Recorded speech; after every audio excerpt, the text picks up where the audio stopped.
Good afternoon and a very warm welcome to you. My name's Jeannie D and this is Afternoon Express. We've got news just in. The Archbishop Desmond Tutu is responding very well to his medication. He is alive and he's getting better. So we just want to send all of our heartfelt love and blessings to the Archbishop and his family today. He is one of the most incredible men and we are so fortunate to still have him with us. Then other news just in. Shut the front door. My day just got better, but somebody else's day got a lot worse. Angelina Jolie has just filed for divorce from Brad Pitt. I mean, I can't even speak right now. Somebody book a flight. I've got to go to Los Angeles. I've got to go and get my husband. It's time. Now, today we are discussing all about how to build a brand, and we have some experts here to share their advice. Now, you may not be starting your own business, but you yourself are also a brand. So it's really important to know how to build your own brand online and in the world of business. Then we also learn what a digital influencer is, and we've got two successful young South Africans who've made a name for themselves online with their original content. YouTuber Brandon Berg and Instagrammer Nadia Japhta. They are in our loft. And then, of course, Bambezel's in the kitchen. Good afternoon, South Africa. Thank you so much for joining us. Clem, today we're making spatchcock chicken, right? Yeah. The fast way. We're making chicken two ways today. The fast way and the slightly longer way. Well, kind of, yeah. So today with Woolies, with me, we're taking an already amazing marinated chicken and stepping it up and pumping up those amazing Asian flavors. And we're going to take it from like a regular spatchcock chicken to like something like worth going home to mom about. Be like, yo, I made that chicken. Yeah, awesome. Yeah. I love spatchcock chicken, especially on the braai. On the braai, under the grill, on a grill. Anyway, anytime. Anyway. Remember, the keyword for this recipe is chicken. So SMS the keyword to 33650. There you'll get the ingredients and the full recipe. SMSs cost R1.50. No free SMSs apply. All right, and then this side, Wim Giletso, thank you so much for joining us again. Good to see you again. Good to see you too. Yeah, you're also making chicken another way. You're making us a salad today. I'm making a Shanghai marinated chicken salad with an orange and ginger glaze. Oh, yummy. Shanghai marinated. All those lovely deep flavors going into that chicken. It's going to be delicious. Awesome. It's going to be good. Let's head back to Jeannie on the couch with our first guest. Thank you so much, Bunny. I always do appreciate your cooking. Now, today we are discussing talking a brand. And whether it's starting a new business or your own personal professional brand, with us is sustainable business development expert, personal development trainer, and workshop facilitator, Abigail Kuluse. She is founder and director of Tushia, am I pronouncing that correctly? Tushia Advisory Services, a 100% woman-owned and staffed company, which helps business owners and entrepreneurs take their businesses a step up and achieve extraordinary results. Like, what an amazing company. Congratulations and thank you so much for being on the show with us today. Thank you, Jeannie. Thanks for the invite. Firstly, nowadays, I mean, there's this whole buzzword about creating a brand. And I think if you look at something like the Kardashians, where they're so famous for doing nothing and yet they've got this whole business empire under their belts. So what exactly is building a brand? And what does it mean to a business? Sure. Jeannie, I believe building a brand and what it means to a business is basically everything. Because when you say what is a brand is actually the essence of the business. Sure. The brand is the business itself. It takes into account everything from your values to your products, your offering, to the experience that you actually want your customers to have. So your brand is literally all-encompassing and it's what actually makes the business. And I think often when people are thinking about brands, I think SME owners in particular, when they think of a business, they're so quick, often it's about the product, about the service, and the brand is always lagging behind, but the brand is actually what makes the business ultimately. But that must be quite difficult, and I suppose that separates really good businesses from average businesses, is the care taken to develop a brand. How do you go about it? I laugh because, you know, just like your starting statement was about the business empire that they've built, but for actually the brand is so huge, but for nothing. Exactly. And that actually tells you how far focusing on your brand can take you. Yeah. You can have a good product, but if your branding and how you brand your product, and if you haven't given proper thought to it, and how you want to portray it has a huge impact on actually how far you can go, especially when it comes to growing your business. Yeah. So when it comes to building, I believe that SMEs, business owners actually need to take time to think about what it is that I ultimately want to achieve. What is the vision that I have for this business? And what do I want? What's the experience that I want my customers to actually have? Because that's what builds, that experience that your customers experience when they're interacting with your brand is what will actually create the trust and make them want to come back, to you for your product. But now that's discussing, that's talking about businesses. What about people that have got their own personal brands? Is it the same content? Definitely. I'm sure you've heard of the statement, when there's some people who walk in the room and they walk in their room. Yeah. You feel their presence, you see their presence. Exactly. There are some people who walk in and you don't notice they've walked in. And I think personal branding, again, just as much as, and as a business owner, because a small business always has a lot to do with who starts the business. But as the person yourself, who you want to be and your values and how you want to be portrayed, all that is in a brand. And it plays out in how you dress, how you speak, how you interact with people, how you view other people, how you express yourself.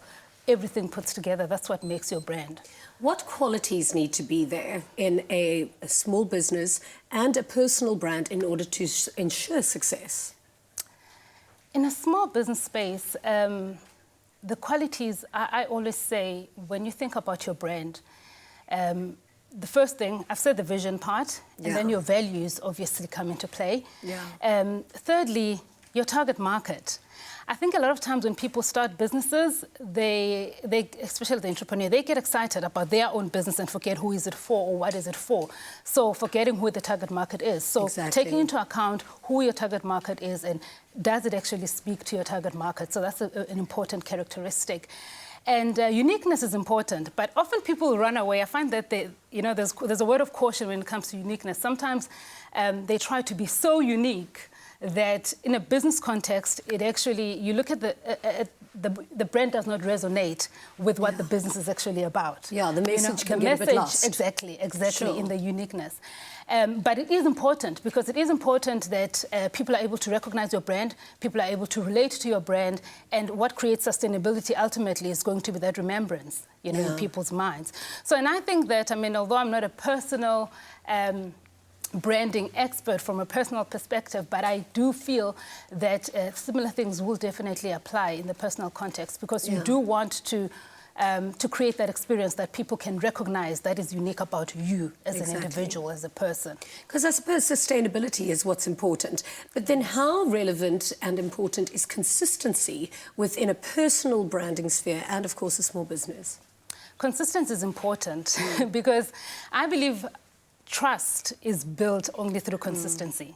So whether you like something or you don't like it, the fact that you know what you're going to experience helps you to decide whether you're going to go there or you're not going to go there. So consistency becomes important. And I specifically want to say this for SMEs is something that often they don't recognize, that you can deliver excellent with one customer and not deliver excellent with another. That's all part of building your brand. It actually does mess up with the message of your branding. So consistency is extremely important. And it's your choice whether you're going to choose to be good all the time or choose not to be good all the time. But consistency is important so that people know what to expect and people can make those informed decisions when they interact with your brand and they can choose whether they want to interact with your brand or not. Well, thank you so much for sharing all this information with us today, and congratulations on being such an amazing, or having such an amazing company that really is the definition of girl power. Thank you so much. Thank you, Let's Jeannie. head over to Bonnie. Girl power indeed, Jeannie. Thank you so much for all your likes and your comments and your questions on Facebook. We are on Facebook, Afternoon Express, and we're deliciously close to 50,000 likes. So keep those likes coming in. After the break, when we return, I'll be getting started on that spatchcock chicken, and we're talking more about how social media can influence your brand. Don't go away.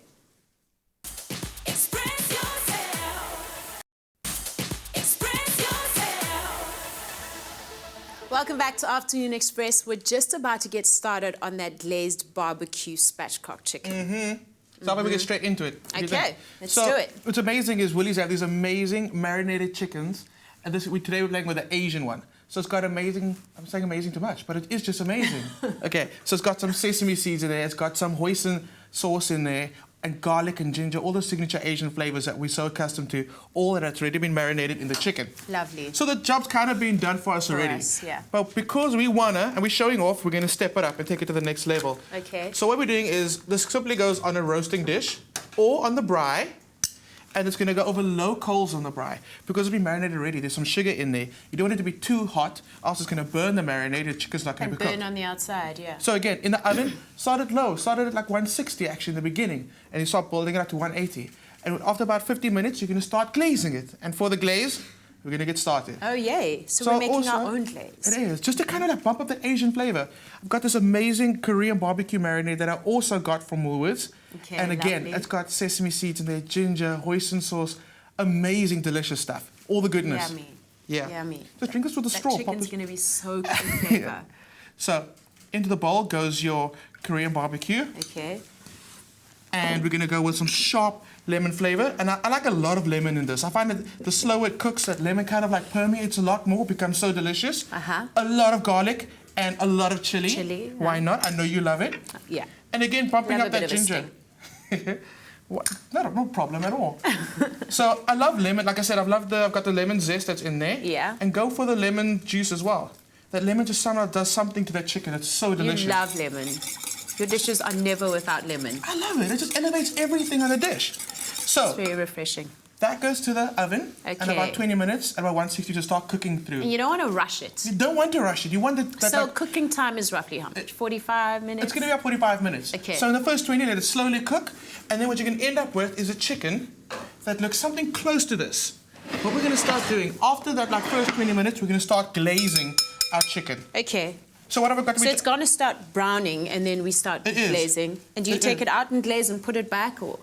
You do it every 10 Gradually. minutes, you start Mm-hmm. glazing. So I've also added mint, coriander, and parsley to the sauce. Okay? So this is the one that I've actually chopped up all the coriander and that mint. And again, that mint elevates all the other flavors Looks as well. amazing. That fresh flavor. Yeah.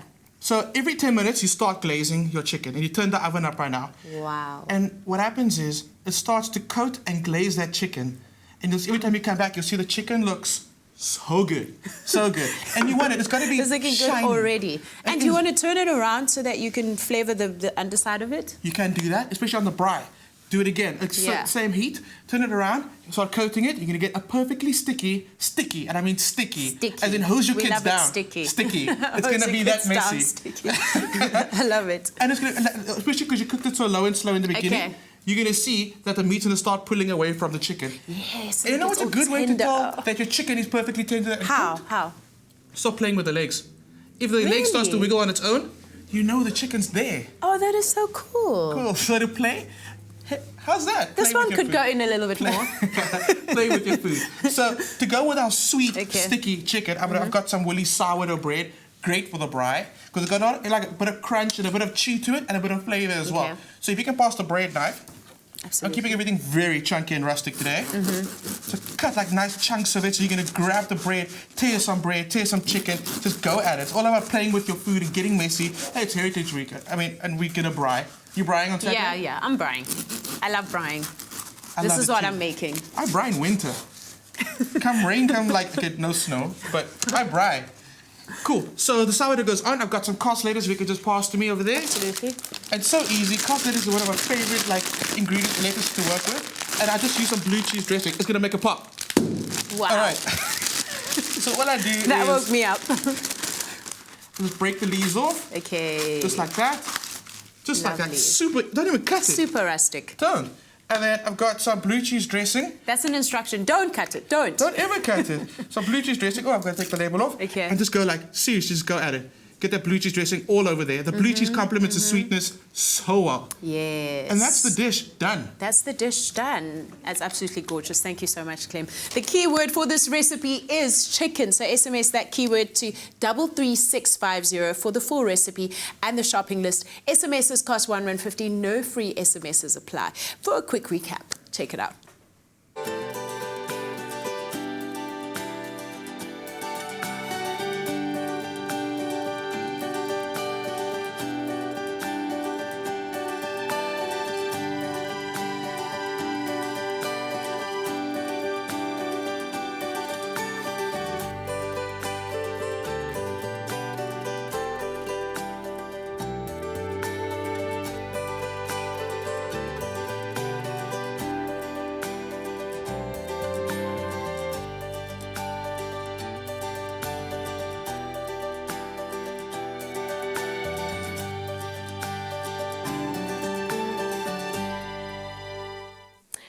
If you've just joined us earlier on, we were learning about the importance of brand building. And now with us to give us some insight on the impact of social media on brand building is CEO of social media intelligence company BrandZai, which recently developed a groundbreaking tool for analyzing social media, making them one of the leaders of the field of tracking what people are saying online and knowing how they feel towards brands and topics. Welcome to the show. Thank you. That's quite a powerful source of information to have. Tell us a little bit more about this algorithm that you developed. So social media, in essence, is lots of people talking on the one end. Yeah. And if you're an individual, it's maybe 50 friends. If you're a political party, it's potentially millions of people. Yeah. And on the other end is somebody who can make a decision. So the kind of tech that we've developed is how to connect those two.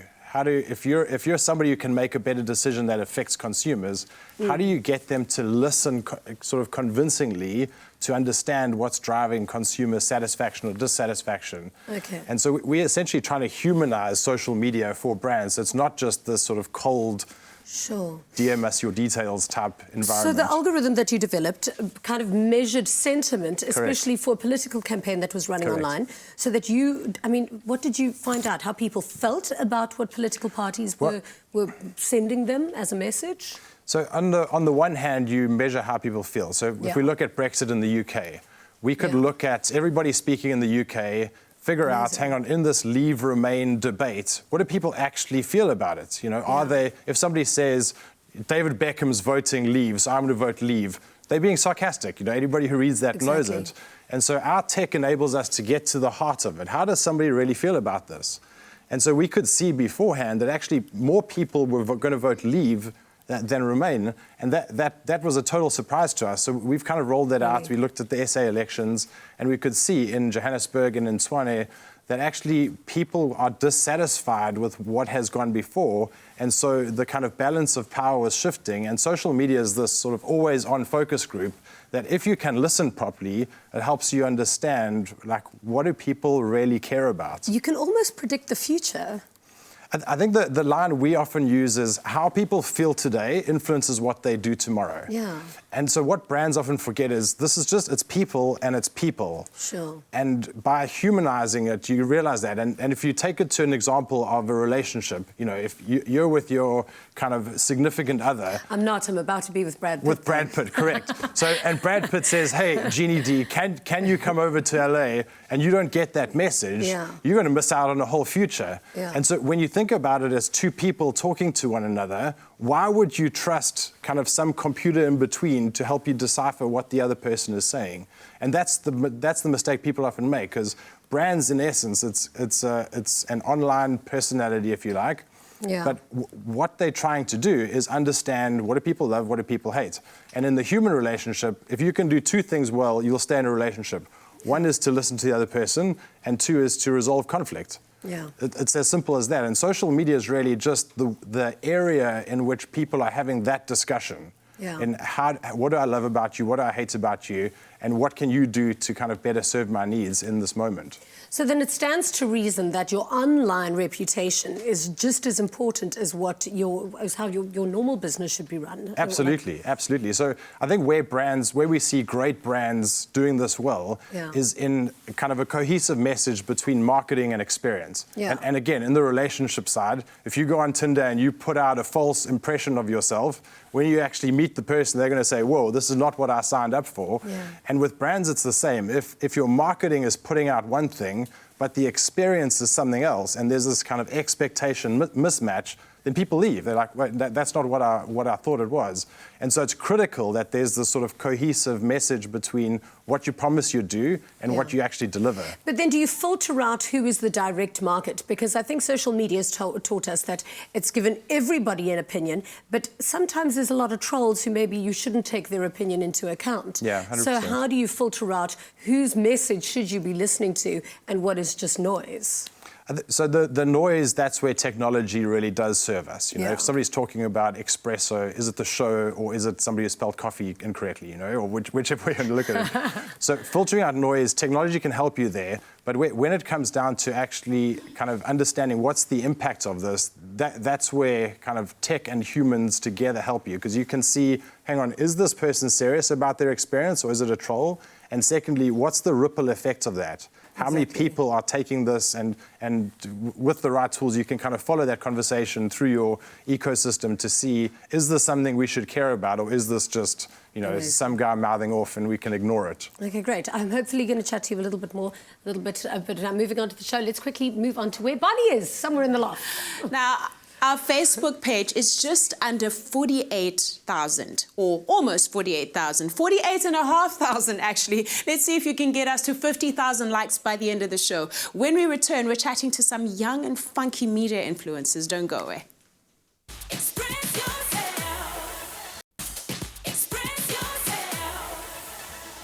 Welcome back to Afternoon Express, and of course today we are climbing all the way to 50,000 likes on Facebook. So if you haven't liked us yet, please do get there immediately and give us a little tick. Now, digital influencers. If you're regular on social media like I am, then you've probably heard this term thrown around. What is a digital influencer, and what does it take to become one? Well, today we've got two very successful young South Africans who've made a name for themselves using the power of digital platforms like YouTube and Instagram. Let's meet them. Ooh, this is Brandon's morning look. Hi, I'm Mariska Beskachne. A lot of my friends will come to me and say, Mariska, have you lost so much weight? Isn't that funny? Due to my world fame, Sliding, whining, living it up in the city.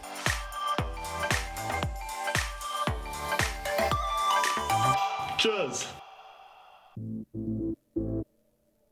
Hey guys, I'm back.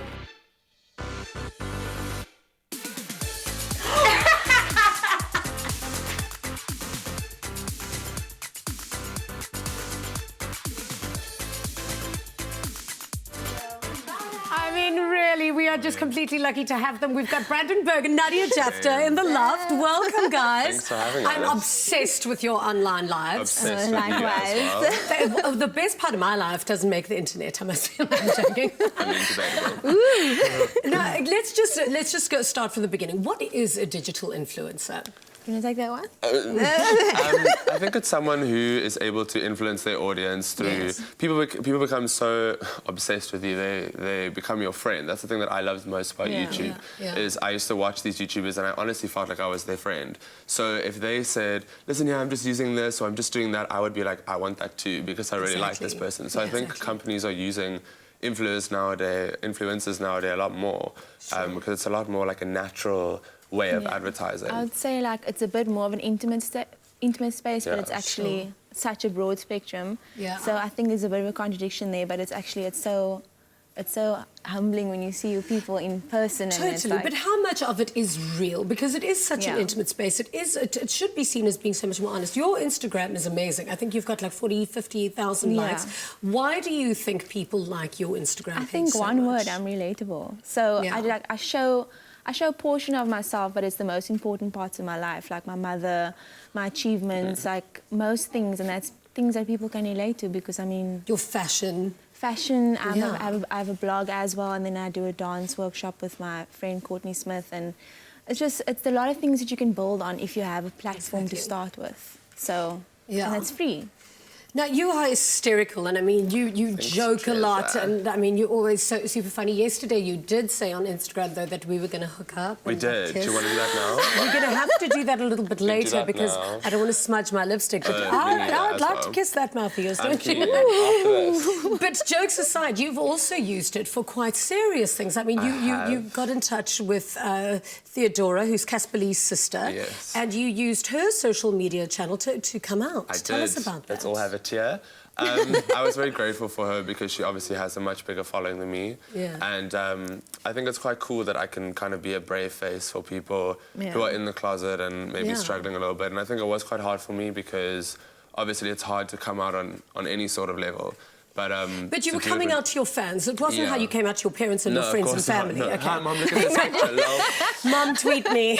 You may want to see what's going on. Yeah, I know, but it is really cool that I think that's such a rewarding part of it as well. When people come to you and it's not just, oh, you're funny, I want to touch your eyebrows. It's like, you really helped me. Touch your eyebrows. He does have amazing eyebrows. You can touch them when we kiss. Okay, I'm not joking.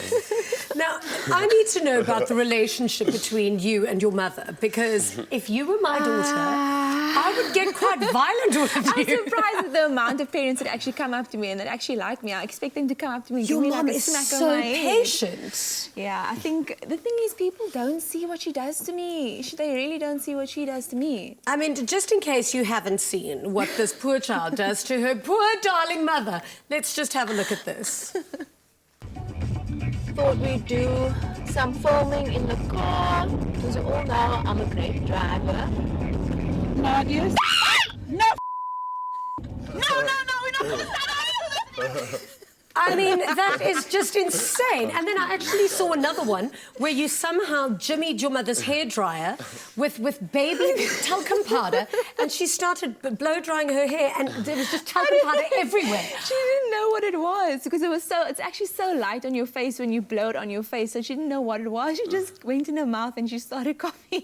But it's just this, it's something like pranking your mother. Is it something that you always used to do, and now you thought this is so funny, I've got to film it? The funny thing is that I have footage from when I was probably like 13 years old that I haven't shown anyone. It's only recently that I actually started putting it online. That's the crazy thing. Amazing. So we've always had that kind of relationship. I was massive. But now it's not just like having an online a profile, I suppose, can be. But you've actually gotten a whole other career from it now as well. You're now on Good Hope FM. I am, yes. I'm super excited about that. I think that's one of the amazing things about it. Is it's like a snowball effect. Yeah. Is just by having this like little following in comparison to other people, and so much has come from it. Okay, but then you can get. I mean, what happens online if you're an amazing YouTuber? Do you just get free stuff? Do you get invited to go places? You get a lot or of do you free start stuff. making money? Can it be a business? I think, when you're starting out, then obviously a lot of companies, you're new, so they will try and kind of wiggle their way into getting free advertising. But I think as you get into it, you need to kind of just put a foot down and say you need to actually start making money, because essentially you're advertising for them. Exactly. You know what I mean? So I think so people want to see normal people see like using products and what they think and everything. So I think we are a very useful platform in that regard. But if you're getting paid for it, are you still being as honest about it? That's where I think the weird line comes in. I was lucky enough to go to LA a year and a half ago, and I met people with millions I'm of going followers. to LA now, funny For enough, my brand husband's there, as well. And they all kind of struggle with that. They struggle with having like that authenticity, and then also being like, I'm selling something. Yeah. So I think that's where you just kind of need to have a balance. I think with us as well, we are lucky enough to choose the brands we want to work with, and you can kind of steer your way when you're starting out on Instagram on what kind of influencer you want to be. If you want to be like a... Well, I think you guys are amazing. Hashtag love you guys. Let's cross over to Bunny now in our hashtag garden. There you have it. It's all about the power of social media. Now, exercise your power. Go over to our Facebook page and like our page. We are at 48,600 likes. Let's see if you can get us to 50,000 likes by the end of the show. We're going to take a short break, and when we return, we talk street style with style influencer Lulama Wolf. Express yourself. Express yourself. Welcome back to Afternoon Express. Most of us have some form of an inspiration album filled with street-style images, whether it's a Pinterest board or screenshots from Instagram that we plan on recreating sometime soon. But how do we go about this? Where do we start? Carrying on with our Building a Brand special, joining us now is South Africa's style influencer Lulama Wolf, and she'll be giving us some insider info on how to recreate your favorite street-style looks. Welcome to the loft, Lulama. You look gorgeous. You've got legs for days. I know. But you're both very good at the street style thing. I mean, I don't even know when I'm doing it. It just, what is street style? You know, street style is what youth culture is what we get to represent ourselves as without being on the runway. Yeah. We get to walk in the streets, wear whatever we want, and still make it relatable, sellable, and make everyone understand what it actually is about. So who would be your street style icons then? Margaret Zhang. Okay, well, who's Margaret Zhang? You see, I'm so not in the loop. Margaret Zhang is a blogger from Australia, and she's pretty epic. I think she carries herself well and mixes up a bit of style here and there, and crosses the boundaries that fashion officials have put in the streets for us. So she breaks the rules. She breaks them all the time. Yeah. And what kind of rules do you like breaking? I break detail rules. Okay. Not so much about color, because I'm not crazy about color, but I do understand when it comes to detail, like zips and tassels. Wow. You know what I mean? Yeah, yeah. So if I wanted to be street, how would I go about it? Would we need a little extreme makeover? I don't know if you need much coaching in that direction. No, listen, the attitude's ghetto. It's just the wardrobe's glamorous. You see what I mean? That's the difference. People need to understand who they are and get why they're doing it. Because street style also means that be yourself, essentially. Totally. Yeah. Do you? Yeah, do you. And what are your wardrobe essentials? What are your go-to pieces? Okay, number one, leather jacket. Yes. I've got one, check. Denim jacket. Yes. Check. Off-shoulder anything. Check. And mom jeans. And mom jeans. No, thanks. Because I'm going to be a stepmother now to mom. Brad's kids. So you're going to have to wear mom jeans. I mean, what's the difference between mom jeans and boyfriend jeans? And because I'm a mom, I try to stay away from the mom jeans. Okay, so mom jeans have this high waist effect, right? They give you the hips and they lift your bum. And the boyfriend jeans but those much are more new style mom jeans. No. The old mom jeans didn't do that. They had pleats. No, but haven't they you gave seen you bigger hips? No, but now you wear the mom jeans and then you wear it with like a little black bra and like a denim jacket slung over. Am I right? Because you're not going to wear a baggy T-shirt over the mom jeans. Well, you're not, because you want to show your hips and your waist. Exactly. And So it's like a little crop. Yes. little bra That's exactly crop. what you're going to do. I watched Baywatch. Yeah. And has South Africa taken on its own street style? Does it have its own unique street style, do you find, compared to the rest of the world? Yes, because we have adapted and we're on par with the international scale now because of the internet. And we get to see things come out earlier. Yeah. Although we're a bit a season behind with fashion, we still understand that things will come in a season later. But we we're are not still on par. necessarily a season behind now. I mean, Woolworths has now got a street collection out. And what pieces do you think are key pieces, do you think, from their range? The denim jacket again. Really? Because you have that jacket in your closet all year round. Yeah. It's You there. do, yeah. You wear it everywhere, when it's cold, when it's hot, when it's chilly. So I think the denim jacket and a backpack. Because just for... A backpack? Backpack. Wow. Because... Backpack. For people like me that work around No, everywhere. I get it. A backpack is super useful. Wow, okay. And I noticed the denim jackets have gone chunkier and bigger, longer. Yes. Whereas for a while they were quite fitted and tight. Fitted and very slimming for women. Right. And then now women have decided to keep it loose and funky to keep that street style effect. No, I love it. You look amazing. I wish we could swap outfits now. Let's go. I think it would work. I think I'd be able to pull off that look. I'm going to try. Thank you so much. It was so gorgeous. So now you've got the advice that you need to create that showstopper street look. How are you going to step out and get noticed? Now remember that you can shop your favourite street style pieces straight from woolworths.co.za. Trust me, you want that look because that is hot. Yeah. Now go and create your own very own unique street style and inspire us, South Africa. Now, summer is coming up and we're sharing some Tropica beach preparation tips with you every day ahead of the Tropica Island of Treasure Seychelles. Here's today's guide. The Tropica Beach Preparation Guide. Ladies Beach Fashion with Sakia Patel.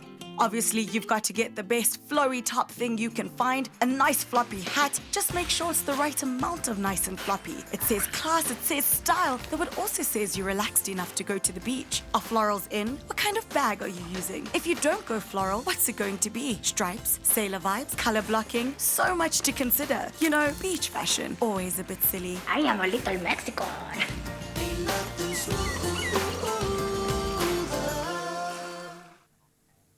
Now remember, you've got until midnight on the 30th of September to purchase a Tropica pack and enter by dialing *120 *8767 and the last 4 digits of your barcode. Simply follow the prompts that are sent back to you and you're halfway to making your dream a reality.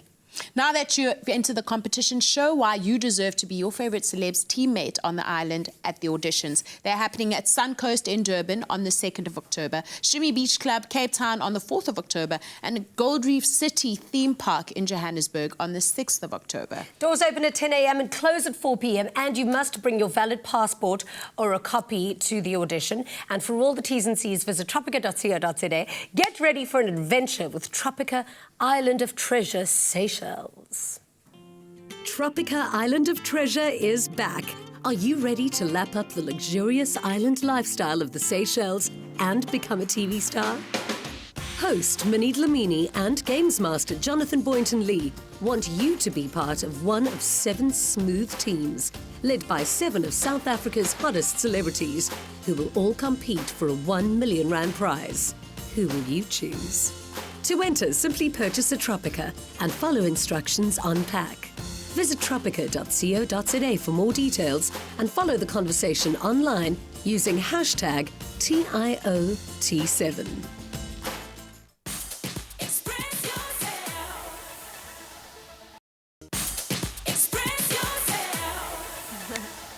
Welcome back to Afternoon Express. It's time for dessert, which is chicken only, sweeter. I love cool. I love that. All right. So, Bonnie, today we're going to make a Shanghai marinated chicken. Okay. So let's get down with the marinade. Started. Yeah. So what I've got here is some rice vinegar, a bit of soy sauce, which I love soy sauce. What I also have here is some 5 spice. Okay. And usually I make the mistake when I use soy sauce to add salt. No. It's got so much seasoning in it already. Yeah, That's salty. So I don't normally add salt to my stuff. Yeah. Maybe to the end if I want to adjust the seasoning. Okay. You know, taste it. But Right. soy sauce works just perfectly. Perfect. Awesome. So also here what I've got is some lovely orange juice. Orange juice. Perfect. Add that in there. Some ginger. Some ginger and some tomato sauce. Tomato sauce. I always thought it was a cheat adding tomato sauce to. You know, I felt like that as well, and then I was like, you know what, it tastes good, so I'm going to use it anyway. And nobody knows anything. Nobody knows. So just give this a nice whisk. Okay. And then to this, what I'm going to do is add my chicken thighs. Right. All right. So my chicken thighs, I'm going to add this in here. They're and then skinless, I noticed. Skinless, you know, beautiful free-range chicken thighs. Yummy. Let this marinate in the fridge For how long? overnight. Overnight. You know, if you're in a rush, you know, just maybe keep it there for an hour, but you want that flavors to infuse, you know, into the chicken. Awesome. So once that's marinated, what you can do, pop it on the braai. You can grill it if you want to, pop it in the oven, you know, whatever works for you. Okay, just do that. So I'm going to also make a nice, interesting glaze for it. Yummy. We love glaze. Yeah, so what I'm going to, can you maybe pass me the orange juice over there? Absolutely. A lot of orange juice. Lots of orange juice. So this goes into a pot over here. Okay. Goes into a pot. I've also got here some white wine vinegar. Right. So this white wine vinegar also goes in here, gives it that nice Just hot, a squirt. just Okay. squeeze it in there. You know, you can also adjust that to what you want. Let me get the ginger first for a nice kick. And then my absolute favorite ingredient, the Salati caster snow. Yeah. And I love this product. You know, you add this in here, dissolves quickly. You don't even have to worry about getting those funny granules at the end. Yes. Perfect. So it goes in here. Okay. A bit more than a bit. You can see you're a seasoned chef. I mean, you don't even measure stuff anymore. You're just like, it's like, eye it out. Yeah. Okay. So, you know, once you've got that in there, let that cook down. You know, give it a nice stir, let that cook down until you get a beautiful, nice, thick consistency that you can, you know, glaze beautifully over your salad. Okay. So over here I've got some lettuce leaves, and I've got some cucumber and carrot ribbons that I'm just gonna, you know, toss over here on our platter. Okay. Some beautiful peppers, you know, some color. We're in spring. Yeah, okay? the color is vibrant. We need to celebrate the fact that the weather's changing. It's gonna be beautiful. It's summer, yeah. It is. And then to this I just add my chicken. Oh, you just plonk it on the top? Just plonk it on the top. You know, this is for sharing. You know, do this with your family. This is for sharing. Invite friends over. Maybe what you can do maybe for us is put some of that glaze on top. Absolutely, on top of our salad? On top of our salad. I'll just so that's going to give it the dressing on? As you wish. Okay. Beautiful. So that's going to coat our lettuce nicely, give it some extra flavor, give a bit of dimension to our... Okay, so this is what the dressing looks like after it's cooked for a little bit. That's what it looks like, yeah. So you reduce it until you get a nice consistency in it. Okay, perfect. Awesome. And then to finish it off, I love to just put a bit of... I love dressing, as you can tell. Keep Tell going, me when. Keep going. Can I go on? That's fine. I think that should be it. And what I do, just sprinkle a bit of sesame seeds. How beautiful does that look, hey? It looks absolutely gorgeous. And yeah, that's our Shanghai marinated chicken salad. And what you can also do, I know Clem also used some of that chicken earlier. What you can do is take this marinade. What I love to do is take the marinade, reduce it, and you can coat that leftover chicken with it and also have it as a salad. Yeah. Thank you so much, Gilles. It looks absolutely amazing. Remember, the recipe is on our website, afternoonexpress.co.za. We're about to serve this gorgeous dish. Wow. Ta-da! Amazing. Shanghai chicken salad. I am a dream in the kitchen, You aren't really I? are. So, JP, what I wanted to ask you, so many brands, or companies, I suppose, can put together a concept or a strategy for a brand and have this whole thing rolled out on social media, thinking that it's going to take off and they're going to go viral. But it could happen that it's a flop. I mean, it's a huge risk. How do you guarantee those kind of successes? Well, guarantee never. You can't guarantee it. I think if you stick to the basic principles that humans appreciate, which is don't spam them, be authentic, kind of just connect humans to humans, then I think people will appreciate it. And then deliver, which I think you guys do really well, is actually like delivering a quality product which people appreciate. And so you get the basics right. You know, I think often brands who are waning are looking for this kind of silver bullet, but it doesn't exist. Yeah. You've got to go back to basics, do those things well, and then your customers will love you. Totally. Now, for the two of you, I mean, Bonnie and I have been in the media industry like forever, but so we don't mind when we get comments and feedback on our work. But for you guys, how does it feel when you get complete strangers responding on things like your character and things that you do? Because it is really, it's quite violating, no? I think you feel vulnerable at a stage, but I think you let if you're going to be willing to take the good things, you're going to have to deal with the bad things as well. But obviously, just let it slide over your head. You know who you are, and your friends know who you are, and your Are family. there any rules that you've made for yourself, like, I'll go this far and not any further? I won't share this and I won't share that. I saw him in the bath. Very. Is it? There's none. Whatever you want me, I've done it all, baby. All of it. And your parents look at your page, what do they think? My mom actually loves my videos. Wow. One fan, yeah. She's probably seen more than anybody else. Yeah, definitely. Have you had any crazy like fan requests or stalkers? I've had just people cry and people ask for eyebrow hairs.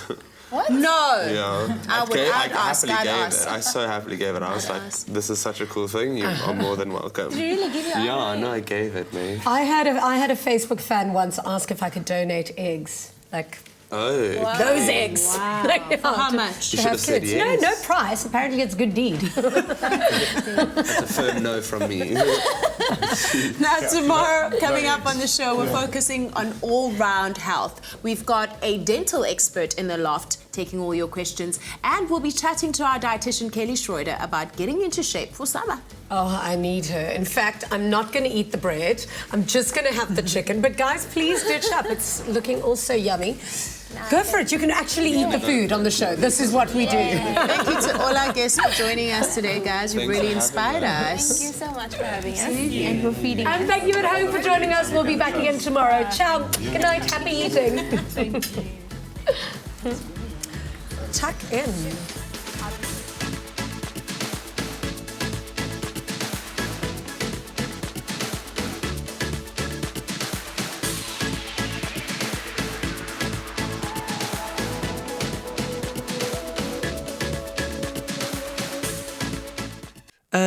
Nada. Feel Good production.